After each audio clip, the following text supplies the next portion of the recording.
Felt a hot shudder run down my spine. The voice from my dreams echoed through the air into my ears. I looked around, panicked, alongside the incubi. James placed a hand on my shoulder, trying to remain calm. Don't worry. No one will hurt you. Are you sure? Are you really sure? All of us shot our heads towards the doors, finally pinning down the direction of the voice.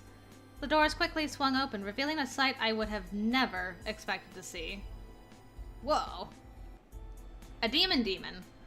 Skin red as blood, eyes black and gold piercing into mine, roughened up clothes, and a pistol in his hand. I saw a monster. Oh. I covered my mouth to not scream at the sight. Dried blood covered the bandana around his neck as he smirked at me and the boys around me.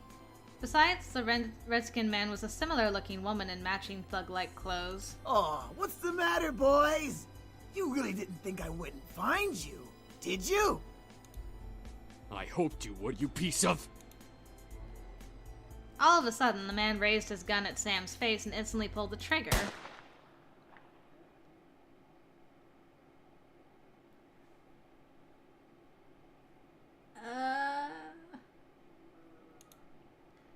We all gasped in shock, instinctively expecting to see a bullet run through Sam's face. But...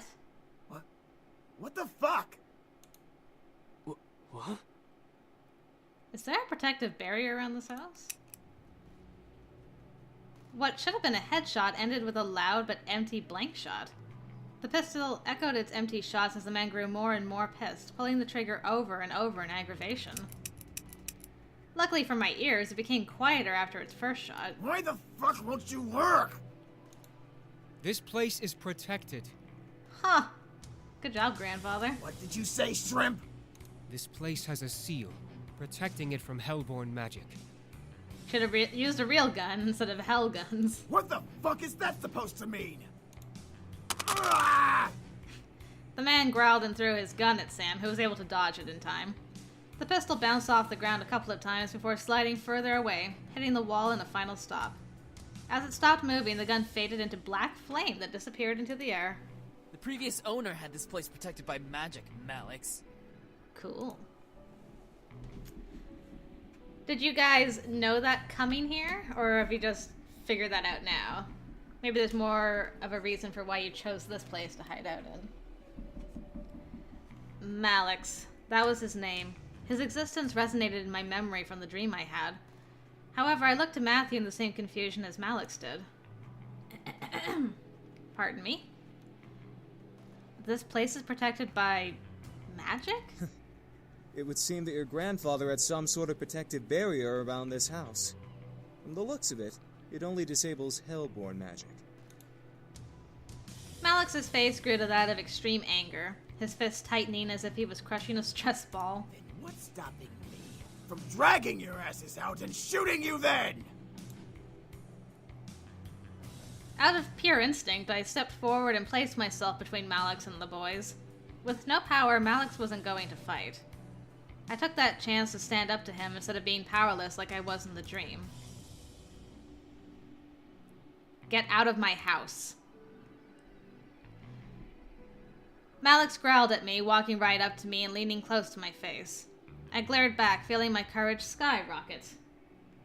Since when does a little stain like you give orders to a guy who can rip your pretty little head from your body? You really don't think, do you? If you kill me, you'd be hunted down by more than just the police. You little... What? All of a sudden, I felt a hand grip my hair and pull it back, forcing me to cry out and stare up at Malix. His eyes bored into mine as he cackled in my face. Hey! Let her go! Sam! Eric! Within mere seconds, Sam had punched Malix square in the jaw, forcing him to let my hair go. As I fumbled back, Eric caught me in his arms, gently pulling me away from Malix and back in their group. Come on, Sam. You and me. Right here. Let's go! Come on, asswipe!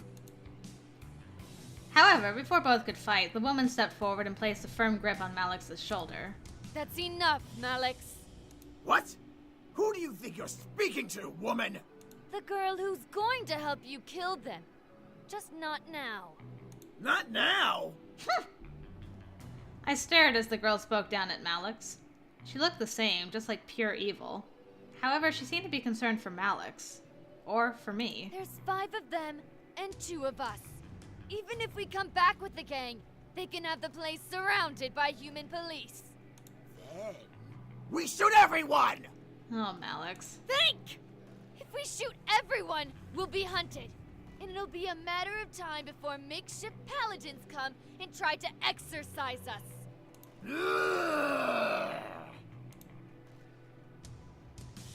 The two growled at each other. If they could have used their magic, I could sense that fire would glow from under their teeth. Malix grunted and glared at the boys. He pointed at James, wanting so badly to use his fingers like a knife. Just wait, pretty boys. We'll get you and fuck you up real good.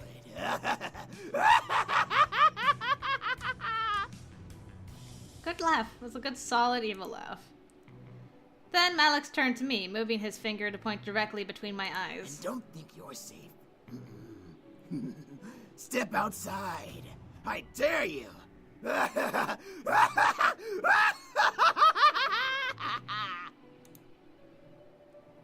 With that, Malix and the woman walked out of the mansion. The doors closed behind them, leaving the boys and I alone once again. I felt my knees give out from under me, forcing the boys to quickly turn to catch me. Whoa, whoa! Are you alright? Yeah. Why was he here? He's been closely tracking us.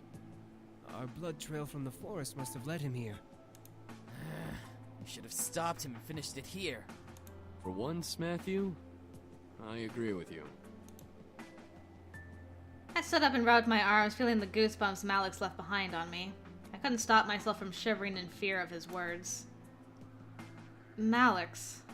Was he a demon? That son of a bitch is not a demon. He's a devil. A devil? There's a difference? Yes. Demons come from a different plane of existence called the Abyssal Planes. Devils, however, come from one of the 7 circles of a place humans know. It's hell. Despite us not being human, we are very different creatures. We actually have brains, for one. Devils always like to cause trouble and try to kill or torture others for their own enjoyment. Demons, like us, know when to use our powers and when not to. We're not stupid. Devils follow orders from higher-ups in their order, and their power only comes from their connection to hell. Demons all have free wills and don't rely on where they came from to use their powers. This was all so confusing.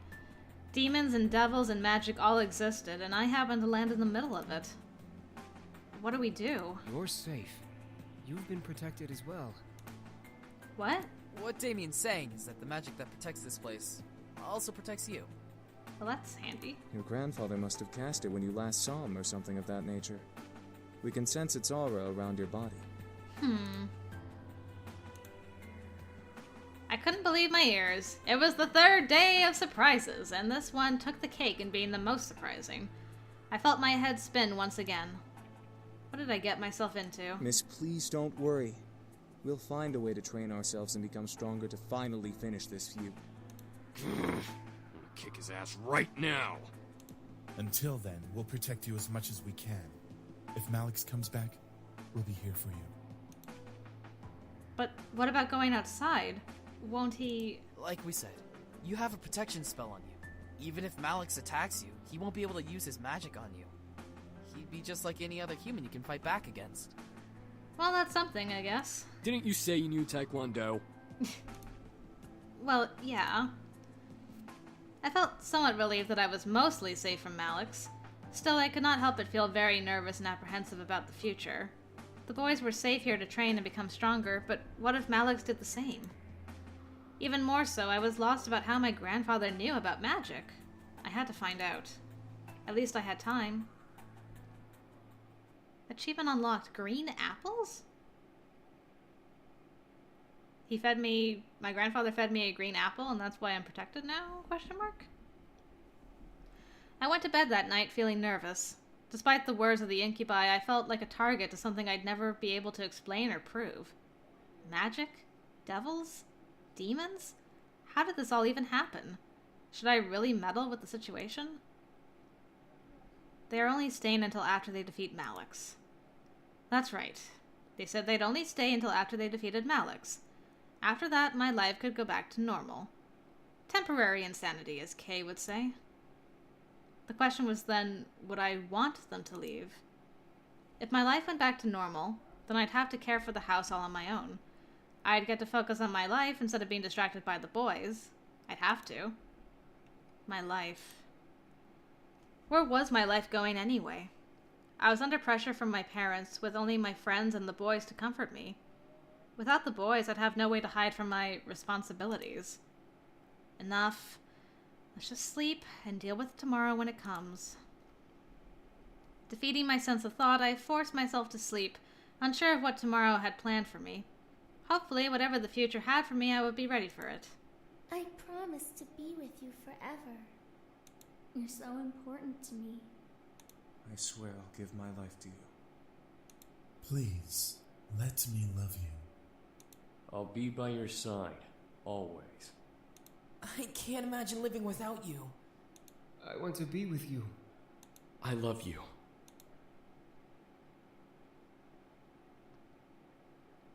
Was that a...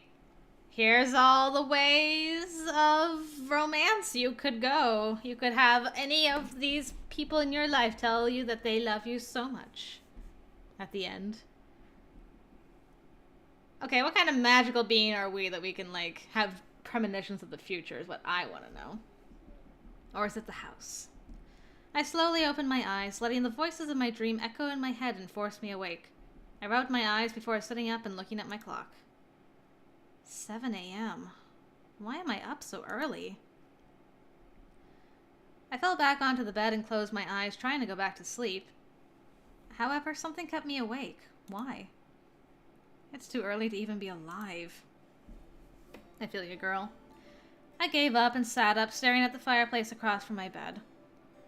A sigh escaped from between my lips before I threw my legs over the side of the bed. What to do at 7 a.m. in the morning? Well...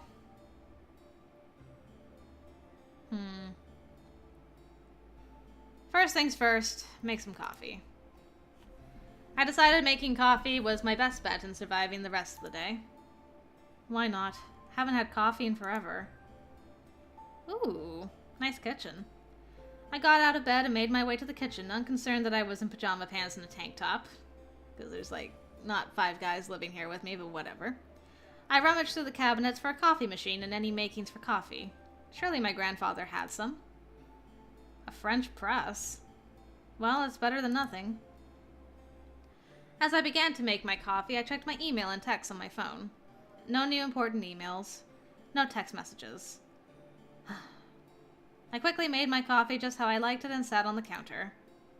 But then, I began to wonder, would this happen every day? I let the question linger in my mind. For a whole morning, I did not think once about the boys or Malix. Everything was peaceful. Everything was average. Nothing magical or dangerous or unusual.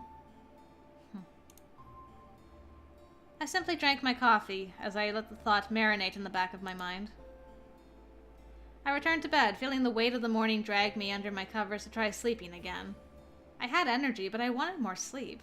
It was Sunday and nothing was happening today. Come on, eyes. Back to sleep. I shut my eyes and tried to slow my breathing. I looked at my phone to check the time once again. It was noon, yet it felt like I had slept for much longer. Why is time going so slowly? I got changed into normal clothes, went out to the main hall, and sat on the stairs. Sundays were very boring. However, the muffled sounds of battle caught my attention. Huh? I quickly went out to the backyard in response to the noise I had heard. In the yard were all 5 of the boys, practicing fighting. Sam was in the middle, with the other 4 surrounding him and throwing punches and kicks at him. Sam, being the strongest of the bunch, blocked and dodged each almost masterfully. Don't disturb them. I just watched. The boys were very much in their own world, focusing on the training they all were in. It was better not to disturb them. I checked the time and decided to head inside to the kitchen. I was getting hungry, and I'm sure the boys would need to eat soon, so lunch was a must. Might as well make lunch today. It's been a while since I cooked. Lunch wasn't particularly hard. I decided to make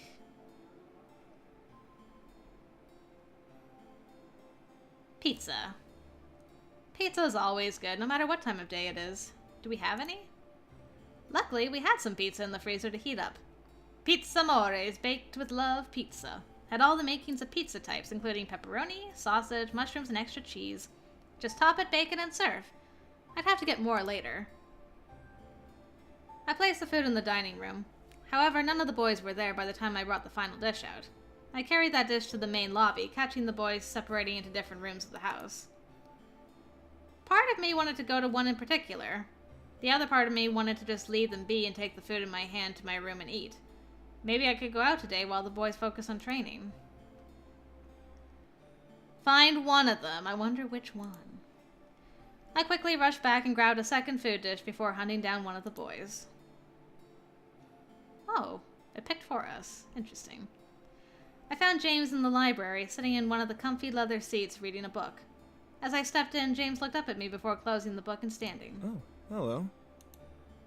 Hey, James. I got some lunch for you. And it figures you would pick the library as your spot. That is very kind of you. Thank you. James took his food and sat back down, placing the book he was reading on the table in front of him and setting the dish on his lap. I'm sorry. I should have asked you first before exploring the house and finding this room. Huh? Oh, no, you're fine.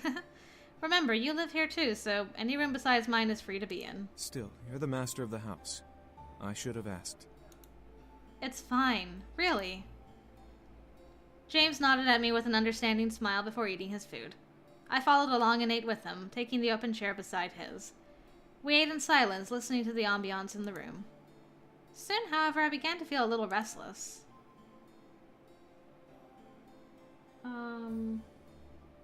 The book? But I put my food down on the table and lifted the book to examine it. Love and Romance, a study of intimacy. Care to explain, James? James let out a small nervous cough before he stopped eating and placed his food on the table. Demons and humans are very different when it comes to affairs of the heart. I merely wanted to try learning a little more while I had the chance. I found that while I was looking around the room and had only just begun reading.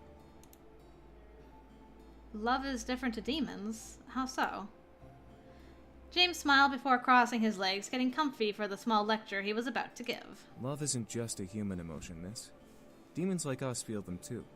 In fact, incubi and succubi feel emotions the most because of our link to sexual energy. However, we don't really experience love. We know of lust and passion. But passion drives love. For humans, yes. For demons, it fuels our need to breed and increase the strength of our lineage as well as quells the hunger we have for sexual energy. It's very hard for us to develop feelings from passion, despite how easy it may logically seem. You hunger for energy.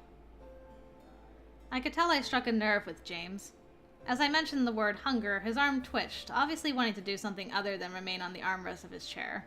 He continued speaking regardless. Sexual energy is our natural food source and is one of two ways to keep us alive. In the abyssal planes, there are many demons to feed off of who are always willing to give their energy up, so sexual hunger is never an issue. Ah, so what you're saying is, like, eating human food is all well and good, but it's not really enough. Oh boy. Might have bit off a bit more than I could chew with having 5 of you in here. In the human world, however, we've come to realize that getting energy is a little more difficult. Can't you just touch a human for their energy like you all did with me? That only gives us so much. A touch is merely a taste, while intimate sex is a banquet for us. Ah. I guess that was true. Humans weren't all about sex, and were probably a lot more conservative than demons, at least. It would be hard to gain sexual energy from a human without doing something to them or catching them in the right mood. This is why we have a mind-altering ability to convince humans to give in to their desires. It's not 100% effective, but it gives us a better possibility to get what we need. What if you don't feed on sexual energy? What's the other way to stay alive? Food, typically. However, we're weak without actual sexual energy. Without sexual energy, we become less than human. We have no power nor moral consciousness. We basically start to become unfriendly. Hangry. Are you hungry now? I guess he is. James didn't reply. He simply stared at me, unable to answer. However, I could tell that he was.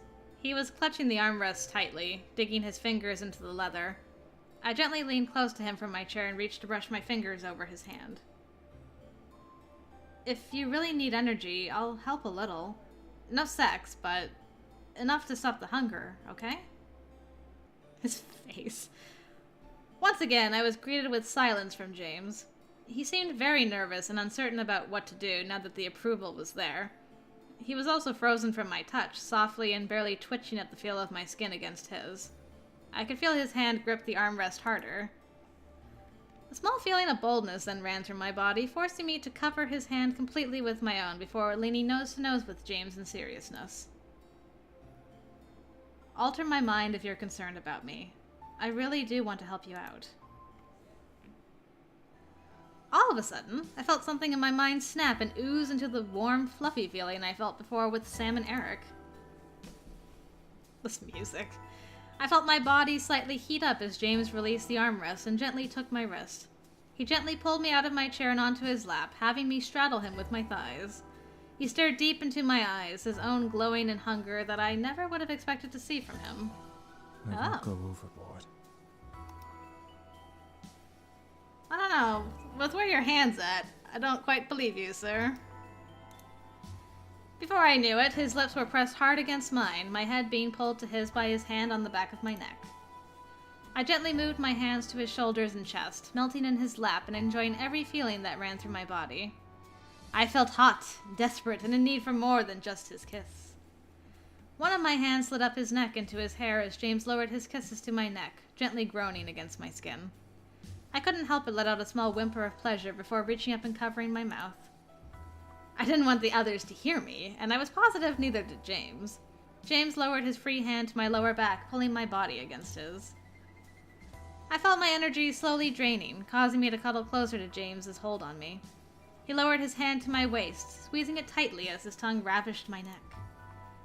His hand that was on the back of my neck, however, gently came around and held onto a tail of my bow. I sucked in a breath, but James didn't pull it to untie the bow. James lifted his lips from my neck and gently leaned his forehead to mine, rubbing nose to nose with me. He was gently breathing fast, softly red in the face, and as deep into the moment as I was. I won't go any further if you don't want me to. Ooh boy. Maybe we should make a save. This could be the... will you, won't you go any further? I could feel the hold of his mind-altering spell fade away, but I still felt hot. Something told me that I wanted more, but at the same time, I wasn't sure if I truly did want to give any more. We'll keep going for now. I opened the opportunity, and I was enjoying it as much as he was. I wanted more, and I was going to let him keep going. He promised not to go far, but this wasn't far enough for me. I gently leaned in and kissed him, giving him silent approval to keep going. I could feel him pull on the tail of my bow, releasing it and letting it follow his hand off from around my neck. He moved the ribbon to the empty seat before gently unbuttoning the top half of my blouse, going no lower than above my stomach. The desire in my body drove me to move the sleeves of my shirt down my arms, escaping from it and letting the shirt hang around my belly. As he began to ravish my neck and shoulder in hot kisses, I leaned my head back and let a pleasurable sigh escape my lips. The pull in my body from him draining my energy had slowed immensely, almost completely stopping. However, James kept touching and kissing me regardless. He was full, but he was as hot as I was and kept loving on my skin and on me.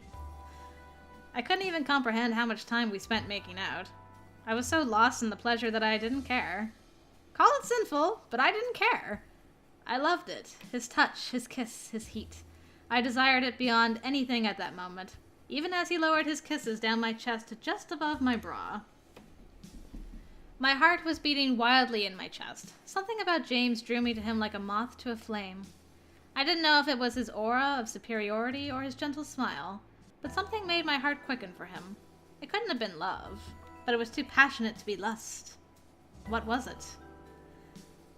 However, I began to feel dizzy, seeing the ceiling start to spin almost wildly. I gripped onto James's shoulders, trying to signal him to stop, but my mind faded to black before I could let out another sound. I felt good. I didn't care that I was blacked out. I felt warm and fuzzy in the darkness. I never knew indulging in that kind of passion would be that good. I now just waited to awaken, hopefully in a good way. My eyes eventually fluttered open, adjusting to the sight around me. I felt familiar silks underneath me, letting me know that I was in my bed. I slowly sat up, stretching from the tiredness that still lingered. I felt a very soft pain on my neck and shoulders, and I could feel my swollen lips pulse gently in healing. However, when I looked down on my body, I saw that my shirt had been pulled back up and rebuttoned as if nothing happened between me and James. I was just missing my ribbon. Before I turned to get out of bed, though, I spotted my ribbon on the pillow beside the one I slept on. It was tied in a nice bow around a red rose that was freshly bloomed with a small note attached to it. I gently slipped the note from the tie and opened it to read it. I apologize for indulging myself as I did. I hope that you will not dislike me when you awaken. Thanks, James. I stared at the note, unbelieving what I read. Why would I dislike him? I let it happen, and I enjoyed it. It was cute, though, to imagine him asking for forgiveness for something we both did and enjoyed. I brought the rose to my nose and gently inhaled its soft fragrance. I indulged myself too, James. I looked at the time out of curiosity. The large white numbers on my phone showed 5:31 p.m. Yikes! 4 hours of being knocked out, and I still feel tired. It was Sunday, so I was allowed to sleep longer if I wanted to. The remainder of the night passed by, surprisingly uneventful. The boys continued to train with each other, but were kind enough to stop and make me dinner. I was glad for that. Man, things are moving along really, really fast in this game. It's been like 2 days. Unsurprisingly, the food was perfect, but it felt a little empty without the boys to eat with me. They most likely had already eaten, but still, I felt lonely. I couldn't let it bother me. I ate and went back to my room to study and sleep. Surprisingly, I felt good going to bed that night. I felt like I could have a peaceful sleep after the previous rough nights I had. I felt good. I drifted to sleep and woke up almost flawlessly that next morning. No grogginess, no aches. Perfectly energized and bright-eyed. Man, how long has it been since I got that much good sleep? I looked at my alarm clock. I woke up 10 minutes before my alarm. Well, hey, I must be lucky today. Karma owed me some luck. After all I had gone through in merely a handful of days, I deserved to get some good luck. Ecstatic for the day ahead, I turned off my alarms before they could ring and got dressed. However, my phone started to quickly buzz from an incoming text. Huh? Who's texting me this early? Yo, Anderson! You're carpooling with us from now on. We're not letting you waste your money on a bus. Get ready and be at your gate at 7 stat. Sheesh. I smiled. My friends were the best. I couldn't drive yet, and I didn't have a car, so it was awesome that my friends would let me carpool. I checked the time. 6:30.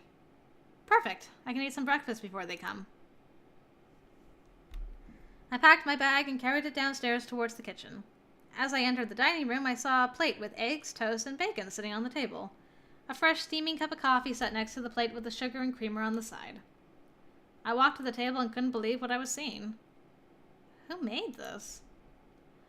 As I spoke aloud, a small red note caught my attention. Have a good day. Yours. My heart skipped a beat as I finished. I could tell it was from one of the boys. Maybe it was from him? I smiled before putting the note in my bag and eating up. The food was so delicious I devoured every amazing bite. I looked at the time again. Time to go. I quickly rushed to the doors, checking myself in the passing mirror. I wasn't wanting to impress anyone, but I still needed to look decent. Before I could reach the handle of the door, however, someone took my hand. Huh? I turned to see James, who was holding my hand back with a concerned frown on his face. My name. Your name? My true name isn't James, miss. I want you to know my real name if something were to happen. Oh. His true name? What did he mean? Why was he telling me this now?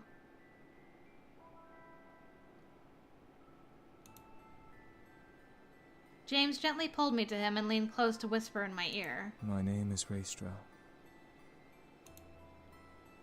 As he said his name, I could feel it lock into my memory.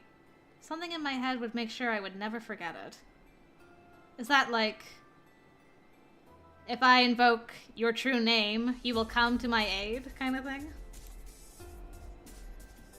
James pulled away and smiled at me, despite still carrying worry in his eyes. If you are in any danger, call my name.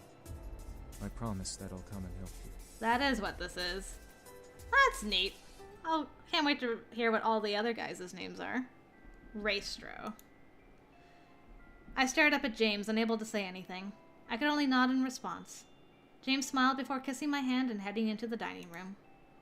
Something told me that name would be used, eventually. And right on cue, Naomi drove up to the gates, with Susie waving me down. I rushed out the door and we headed to school, talking about the homework and the coming day.